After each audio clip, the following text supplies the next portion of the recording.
Hello जी, क्या हाल चाल है। आज हम इस सवाल को करेंगे। ये कॉम्प्लेक्स नंबर का सवाल है और इस सवाल को देख के डरने की ज़रूरत नहीं है। ठीक, इसमें सिर्फ लैंग्वेज इस तरह से दी हुई है कि बच्चा देख कर ही छोड़ दे।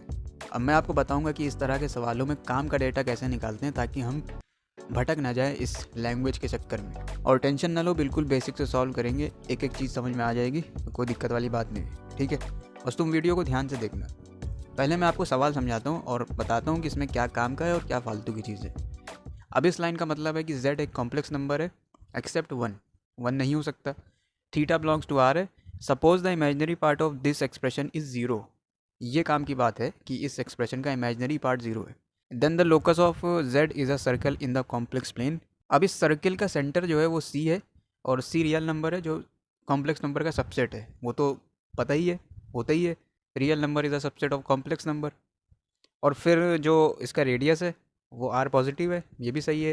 रेडियस रियल होगा और पॉजिटिव होगा। और फिर alpha equal to mod of C कह दिया, बीटा इक्वल टू आर कह दिया है। और फिर कहा है कि इन क्वाड्रेटिक इक्वेशन में से अल्फ़ा बीटा किसके रूट्स हैं। तो ये है, इसमें काम की बात जो है वो सिर्फ यही है कि इसका इमेजनरी पार्ट ज़ीरो है। इस चीज़ को देखो, लिखता हूँ यहाँ पर z-1/e⁻i थीटा है प्लस z-1e⁻i थीटा इनवर्स। ठीक, मतलब ये उल्टा लिखा हुआ है इसका, तो ये कुछ ये लिखा है। अब देखो, इसको सॉल्व करने के लिए मैं सब्स्टिट्यूट कर देता हूँ कि u जो है वो z-1/e⁻i थीटा है। तो ये चीज़ क्या हो जाएगी, 1/u हो जाएगी, क्योंकि इसी का रेसिप्रोकल लिखा हुआ है। So this thing now becomes u plus 1/u। ठीक है, बाद में हम रीसब्स्टिट्यूट भी कर देंगे, अभी हम सिंप्लिसिटी के लिए काम कर रहे हैं। ये इसको कहते हैं सॉल्व करने की टैक्टिक्स। अब देखो, यहाँ पर एक बहुत ही ज़्यादा इंपॉर्टेंट और बहुत ही ज़्यादा बेसिक, मतलब बहुत ही बेसिक है कॉम्प्लेक्स नंबर की, ये है कि अगर z प्योरली रियल है। अब तुमसे कहा गया कि इस एक्सप्रेशन का इमेजिनरी पार्ट ज़ीरो है, मतलब कि वो प्योरली रियल नंबर है, जैसे कि 2, 3, 4 ऐसे है वो। ठीक, तो अगर z प्योरली रियल है, z कोई कॉम्प्लेक्स नंबर है, तो उसका कॉन्जुगेट और z दोनों ही बराबर होंगे। सही बात है। अब तुम 2 का कॉन्जुगेट करोगे तो 2 ही तो आएगा, 3 का करोगे 3 तो आएगा, क्योंकि उसमें आई का टर्म्स ही नहीं, आयोटा है ही नहीं। ये बात सही है। ठीक, तो ये तुम यहाँ पर लगा सकते हो। और एक और बात होती है कॉम्प्लेक्स नंबर में, बेसिक चीज़, कि जब तुम z प्लस जेड बार करते हो तो 2 रियल z आता है रिजल्ट, और जब तुम z माइनस जेड बार करते हो तो 2 आइटा इमेजनरी z आता है। ठीक, ये बेसिक बात है। यहाँ पर z प्लस जेड बार की ज़रूरत नहीं है, बट मैंने तुम्हें बता दिया ज़रूरत हमें इसकी है। अब सवाल में कहा है कि इमेजनरी पार्ट ज़ीरो है, तो ये ज़ीरो हो गया, मतलब कि z minus Z bar equal to zero, तो z equal to Z bar, यही रिजल्ट आ गया है। सो तुम इन दोनों में से कुछ भी सोच सकते हो और इसमें लगा सकते हो। तो ये जो पूरा है ये कॉम्प्लेक्स नंबर ही तो है। u plus 1/u is a complex number. तो इसको अगर मैं ऐसे लिखना चाहूँ, ये मान लो z है, माइनस जेड बार कर दिया इक्वल टू ज़ीरो। ठीक, सो अब इसको तुम्हें सॉल्व करना है। कैसे करेंगे, देखो सिंपल है, रीअरेंज करा है थोड़ा। u माइनस यू बार हो गया प्लस 1/u माइनस 1/u बार। अब यहाँ पर ज़रा एलसीएम लेकर उसको सॉल्व करो तो ये आ जाएगा u bar minus u divided by u into u bar. अब इसमें से u minus u bar common ले लेते हैं। अब यहाँ पे माइनस आया है क्योंकि हमने u minus u bar common लिया है। ठीक, अब देखो ये फैक्टराइज हो गई, इसको भी ज़ीरो पुट कर सकते हो, इसको भी ज़ीरो पुट कर सकते हो। अगर तुम इसको ज़ीरो पुट करते हो तो u इक्वल टू यू बार आ जाएगा, मतलब कि वही है कि ये बता रहे हैं u equal to purely real है। तो फिर उसमें तुम सॉल्व करोगे तो सर्कल तो नहीं मिलने वाला। तो हम इसको अगर ज़ीरो पुट करते हैं तो देखो क्या होगा।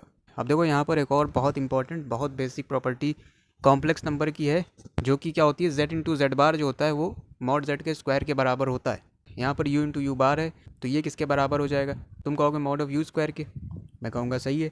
तो जब तुम इसको ज़ीरो पुट कर दोगे, 1 माइनस 1/मॉड ऑफ यू का स्क्वायर इक्वल टू ज़ीरो, यहाँ से तुम पाओगे कि मॉड ऑफ यू की जो वैल्यू है, मॉड ऑफ यू स्क्वायर की जो वैल्यू है वो 1 है। अब यहाँ से हमने u की वैल्यू क्या मानी थी, हमने मानी थी ये, यही तो सवाल में दिया था ना, हमने u की वैल्यू मानी थी, तो वो हमने दोबारा रख दी है, क्योंकि अल्टीमेटली हमसे z का लोकस पूछा था। तो देखो इसको सॉल्व करते हैं, यहाँ से z माइनस वन और e की पावर आई थीटा का मॉड जो होता है वो 1 होता है, क्योंकि e की पावर आई थीटा मतलब cos theta plus i sine theta. अब इसका तुम मॉड लो, cos square theta plus sine square theta 1। So ये तो 1 हो गया, और z minus one mod square equal to 1, तो इसका मतलब कि z minus one equal to 1। ठीक, माइनस 1 क्यों नहीं लिया, क्योंकि दिस इज़ अ सर्किल। ठीक है, ये सर्किल की इक्वेशन है कॉम्प्लेक्स नंबर में, और सर्किल का रेडियस कभी नेगेटिव होता है। अब देखो इसको तुम ऐसे भी लिख सकते हो, z minus one plus zero iota, क्योंकि ये 1 है तो प्योरली रियल है, क्योंकि real number is a subset of complex number. So अब इस इक्वेशन को तुम्हें इमेजिन करना चाहिए। ये तो सेंटर होता है, ठीक है, 1 + 0 आइटा इज सेंटर, और ये जैसा कि तुम्हें पता है रेडियस होता है। अब देखो इस इक्वेशन का मतलब क्या है, इमेजिन करो ना थोड़ा।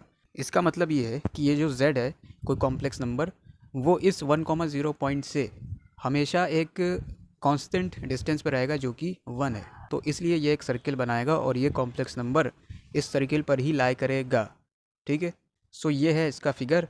अब देखो हमें पता है कि सेंटर जो है इसका 1 है और इसकी वैल्यू अल्फ़ा कही थी, alpha equal to mod C कहा था, बट यहाँ पर तो प्योरली रियल आ गया है, तो वही बात है। और आर रेडियस है 1 और इसकी वैल्यू कही थी बीटा है, तो दोनों ही रूट 1 आ रहे हैं। तो इसका मतलब कि ऑप्शन ए में लिखा हुआ है x - 1 का होल स्क्वायर, तो इसी से 2 रूट आ रहे हैं, तो यही ऑप्शन हो जाएगा सही। बाकी आप मुझे बताइएगा सवाल आपको समझ में आया या नहीं आया, अब मज़ा आया या नहीं आया इस सवाल में, और बिल्कुल बेसिक से समझाने की कोशिश करिए। बाकी आप कमेंट करना कुछ भी डाउट वगैरह हो, और अगर आपको एक और कॉम्प्लेक्स नंबर का बढ़िया सवाल करना है और ये JEE एडवांस का PYQ है, तो आप यहाँ पर देखिए, इस पर जाइए आप, अच्छा सवाल है और मज़ा आएगा आपको इसमें भी, ठीक है। तो आप जाके वीडियो देखो, हम मिलते हैं आपसे अगले वीडियो में। Signing out.